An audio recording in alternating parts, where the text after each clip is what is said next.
კიდევ ერთი სიახლე გავაცნოთ ჩვენს ტელემაყურებელს. ბამბაზიის 64, ასე ქვია სპექტაკლს, რომელიც ამბროლაურის თეატრალურმა დასმა მარჯანიშვილის თეატრის სცენაზე წარმოადგინა. ის ქართველი მწერლისა და დრამატურგის ნინია სადღობელაშვილის პიესის მიხედვით რეჟისორმა მამუკაც ერცვაძემ დადგა. მთავარი გმირები დედები არიან, რომლებიც ერთმანეთისგან დახოცილი შვილების საფლავებთან ყველაზე ძნელსა და მთავარზე სიკვდილზე ელაპარაკებიან ერთმანეთს. სპექტაკლი მიზნად ისახავს ერთმანეთთან მისასვლელი გზების გამონახვას.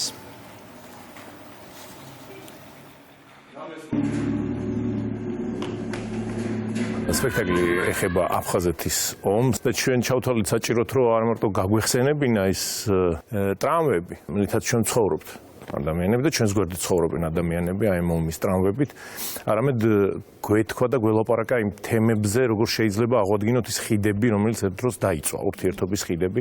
ჩვენ ვეცადეთ რომ რაღაც დოკუმენტური ტექსტები შეგვეტანა, გადაგვიაზრებინა, რატო მოხდა ის, რაც მოხდა და დღეს გვაწუხებს, დღეს ყველას ტკივილა და გვაქვს. დღეს წავშთეკით ამბროლაურის თეატრალური დასი თბილისელი მაყურებლის წინაშე შედგა პრემიერა.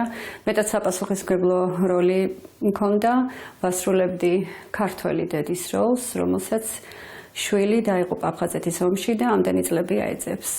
ძალიან ემოციური იყო ჩემთვის ეს ყველაფერი. დიდი პასუხისმგებლობა ახლა მარჯანიშვილის აკადემიურ თეატრის სცენაზე გამოსვლა და უხერხულობის გზნობაც მქონდა რა, ხელა კორიფეების შემდეგ იდგე ამ სცენაზე, არა ეს მარტივი საქმე.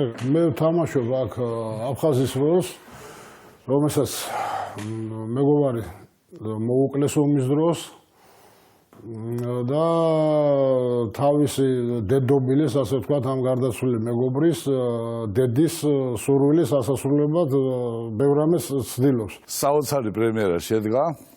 მინდა გითხრათ, დედაქალაქში ყოველთვის ხიბლავს ჩამოსვლა რაჭის თეატრს, რაჭა ლეჩკუბ ქვემოსვანეთში თეატრალური ცხოვრება გრძელდება და ეს არის მთავარი და მიზანი ჩვენი აქ ჩამოსვლა. მე მადლობა მინდა გადაუხადო მარჯანიშვილის თეატრის ხელმძღვანელობას, ბატონ გოგი მარგვერაშვილს, იმიტომ რომ დაგვითმა ეს სცენა, რა თქმა უნდა, ყველანაირად უსასყიდლოდ და ჩვენ კიდევ ნება მოგცა რომ ვითამაშოთ ამ სპექტაკლზე. 14 მაისს გავმართავთ უკვე სპექტაკლს, ამბროლაურში უკვე პრემიერას და ამით დავხურავთ ჩვენ თეატრალურ ფესტივალს ზარჭა 2025.